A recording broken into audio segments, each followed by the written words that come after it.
자, 부록 첫 번째 시간입니다. 정부는 2023학년도부터 서울에 있는 16개 대학에 한해서 정시를 통해서 40% 이상을 선발하도록 정했습니다.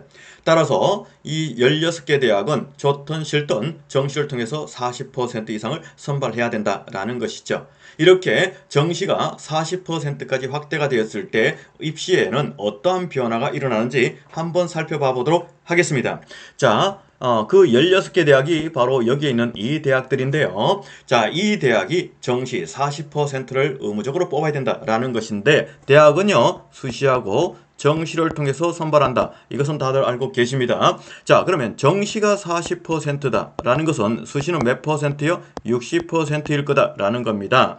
자, 그런데 이런 정도의 비율로 진행이 된다 하더라도 참 아름다운 예쁜 그런 비율이다 이렇게 말을 할 수가 있는데, 실질적으로 수시에서 정시 쪽으로 5에서 10% 가까이가 넘어옵니다. 자, 이렇게 넘어오는 이유는요, 수시는 6개 쓰기 때문에 그렇다라는 거죠. 예를 들어서 내가 6개 수시를 원서 넣었는데 6개 다 합격을 했습니다. 그렇다면 한 학교를 정해서 갈 거고, 내가 합격한 나머지 5개 대학은 내 자리가 비어 있을 거다라는 것이죠. 그런데 이런 경우의 수가 나에게만 발생이 되는 것이 아니라 수시를 원서 넣은 대부분의 아이들에 의해서 발생이 되겠죠. 따라서 학교로 봤을 때는 상당히 많은 인원이 비게 될 거다라는 겁니다. 그렇다면 추가 모집 기간을 통해서 그 빈자리를 채우는데, 채우더라도 돌고 돌기 때문에 결국에는 100% 다 못 채우고 5에서 10% 가까이가 정시로 넘어온다, 이렇게 보시면 좋겠습니다. 그런데 일반적으로 스카이 같은 경우는 10% 이상이 넘어오기 때문에 그냥 10%가 넘어온다라고 가정을 하고 설명을 드려보도록 하겠습니다.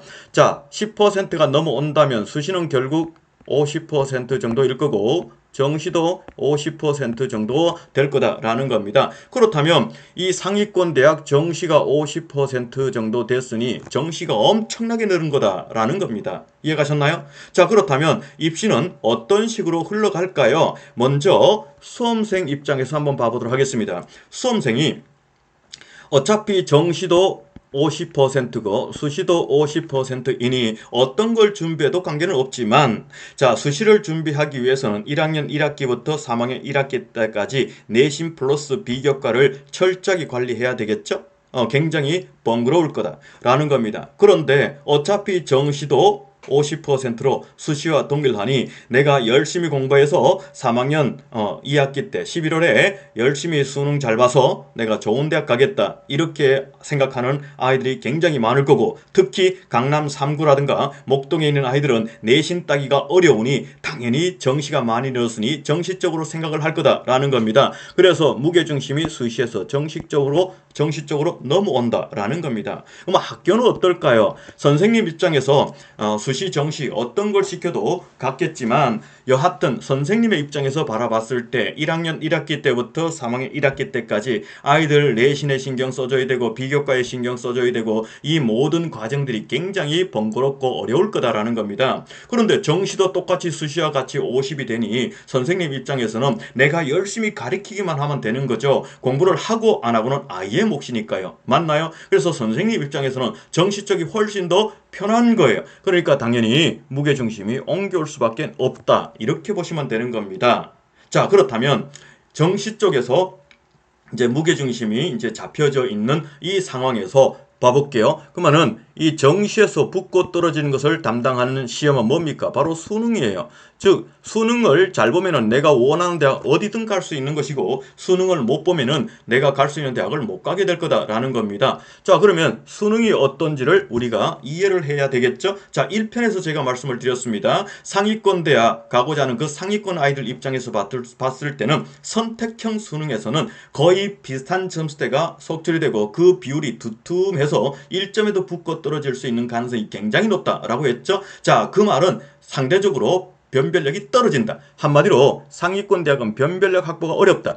변별력 확보가 어렵다는 것은 한 문제에 붙고 떨어지는 것이 달려 있을 수 있다. 그럼 한 문제라도 실수 적게 하는 아이들이 유리하다. 그 아이들이 누구냐라는 건데, 그 최대 수혜자가 바로 N수생일 거다라는 겁니다. 그러면 당연히 재수생이 유리한 입시가 펼쳐질 수밖에 없겠죠. 그러면 최대 수혜자가 N수생이라면 최대 피해자는 누구일까요? 바로 재학생일 거다라는 겁니다. 이해가셨죠? 그리고 특히 자연계열 한번 봐볼게요. 약대가 고3을 바로 선발합니다. 자, 그런데 약대와 고3을 바로 선발하는데 약대의 수준이 어떤지 우리가 한번 봐볼 필요가 있겠죠? 자, 보통 우리는 의대, 치대, 약대, 한의대, 다음에 수의대 이렇게 우리가 일반 통상적으로 이제 배열을 하고 있는데 약대는 서열상 세 번째 중간에 속합니다. 한마디로 최상위권 아이들이다 이 말이 되겠죠? 자, 이 말은 무슨 말이냐? 약대가 이제 고3을 바로 선발한다라는 것은 이제 기존의 약사가 되기 위해서는 일단 대학에 입학을 해서 2년 동안 대학을 다니고 그 다음에 대부분 2년 마친 후에 1년 휴학하면서 피트 시험 준비를 하죠.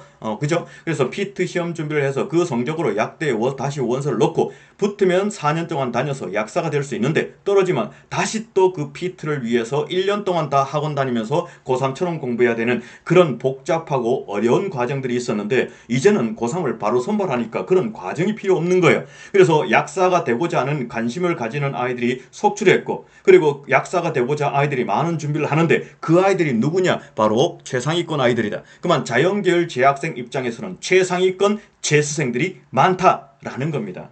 이해가 가셨나요? 그렇다면 전체적으로 봤을 때 재수생이 절대적으로 유리하다라는 겁니다. N수생이 절대적으로 유리하다라는 것이죠. 그러면 N수생이 절대적으로 유리하다는 것은 어떤 것이 있을까요? 자, 이런 것은 합리적이고 바람직한 것은 아니지만 이렇게 생각하는 학부모나 학생들도 있다라는 겁니다. 그게 뭐냐? 선행재수다라는 것이죠. 자, 선행재수가 어떤 것이냐? 보통 그 고등학교 1년을 마치고 자퇴를 합니다. 그리고 검정고시를 봐서 고졸 자격을 갖추고 다음에 재수학원 다니면서 2년 동안 열심히 공부해서 친구들이 수능 볼 때 같이 수능 봐서 고득점으로 내가 원하는 대학 간다라는 것이 바로 선행재수의 전략이죠. 자, 이런 것들이 굉장히 많이 생겨나는 입시에 문제가 심각해졌다라는 겁니다. 이 서울에 있는 16개 대학 정시 40% 아무것도 아닌 게 아니죠. 한마디로 재수생을 양산하는 그런 문제를 가지고 왔다라는 겁니다. 그렇다면 이 재학생 입장에서는 이런 복잡하고 이렇게 경쟁 상대도 정말로 재수생들 우리 선배들인데 굉장히 어려운데 어떻게 해야 되느냐라는 거 아닙니까? 그래서 우리 재학생들은요 틈새를 노려야 된다라는 겁니다. 그 틈새가 뭐냐라는 거죠. 자, 볼게요. 어차피 정시 50이고 수시 50이잖아요. 그런데 이 정시 50, 자 여기에 매달리는 아이들이 누구일까요? 자, 일단 N수생입니다. 다음에 강남 3구, 자 목동이랑 이 강남 3구 이 아이들이 되겠죠? 그리고요 특목고, 자사고 중에서 수시가 어려운 아이들, 이 아이들은 전부 다 어차피 정시하고 수시하고 비율 같죠? 자, 정시가 이만큼 늘었죠? 그래서 여기에 초집중을 하는 것이죠. 그렇다면 이 아이들과 싸우지 않고 쉽게 갈 수 있는 게 뭡니까? 바로 이 부분일 거다라는 겁니다. 그래서 이 수시가 바로 틈새가 될 거다. 그래서 수시를 통해서 재학생은 뭔가를 하고자 애를 써보는 것이 굉장히 중요한 전략일 거다라는 겁니다. 이해가셨나요? 네, 맞습니다. 재학생은 이렇게 하셔야 된다라는 겁니다. 그래야 조금 덜 힘들게 대학을 진학하실 수가 있을 것 같다라는 겁니다. 그러면 여기서 정말로 이렇게 수시에서 정시로 넘어오느냐 참 궁금하시죠? 그 데이터를 제가 한번 넣어봤습니다. 자, 2022학년도입니다. 자, 2022학년대. 자, 서울대 정시를 통해서 뽑는 최초의 인원이 1,002명이었었어요. 근데 수시에서 100% 다 못 뽑고 정시로 넘어온 인원이 35명입니다. 그러면 이 35명은 1,002명의 몇 퍼센트에 해당되느냐? 3.49%에 해당이 되죠. 그렇다면 서울대는 정시를 통해서 100% 뽑는 것이 아니라 몇 프로 뽑는 겁니까? 103.49%를 뽑는 것이죠. 연세대는요 150명이 넘어왔습니다. 이 150명이 1519명의 몇 퍼센트에 해당되느냐? 9.87%에 해당되죠. 그렇다면 연세대는요 정시를 통해서 100% 뽑는 것이 아니라 109.87%를 뽑는 거다라는 겁니다. 자, 고대는요 219명이 넘어와서 12.77%가 넘어왔다. 이렇게 보시면 되겠죠. 그러면은 고대는요 정시를 통해서 112.77%를 뽑는 거다. 그러면 스카이 이 세 개 대학 평균 9.53%가 이월되었기 때문에 정시를 통해서 스카이는 109.53%를 뽑는 거다라는 겁니다. 거의 10% 가까이가 넘어온다라는 것이죠. 근데 올해는 적게 넘어온 겁니다. 작년은 더 많이 넘어왔어요. 근데 왜 이렇게 적게 넘어왔느냐? 우리 아이들이요, 문이과 통합된 최초 수능을 받고 또한 코로나라든가 여러 가지 상황들이 펼쳐진 상황에서 정시가 두려웠던 것이죠. 선배들이 무서웠던 것이죠. 그렇기 때문에 웬만하면 정시 쪽에 안주를 많이 했기 때문에 이렇게 조금 넘어온 거다라고 보시면 좋겠습니다. 그리고 대한민국 서열 5개 대학이요, 7.66%가 넘어왔고요. 10개 대학 평균 4.82%가 넘어왔고 15개 대학 평균 4.7%가 넘어왔습니다. 자, 이렇게 수시에서 정시로 넘어오니 당연히 어떤 거라고요? 정시 쪽이 굉장히 많이 확대가 되었고, 그래서 많은 아이들이 확대된 정시 쪽에 집중해서 몰린다, 이렇게 보시면 좋겠다라는 겁니다. 따라서 재학생 여러분은 뭘 노리라고요? 틈새를 노려라. 그게 뭐라고요? 수시다라는 겁니다. 자, 이렇게 준비하면 참 좋을 것 같습니다. 자, 부록 첫 번째 마치도록 하겠습니다. 자, 좋아요, 구독, 알림 설정 부탁드리겠습니다. 감사합니다.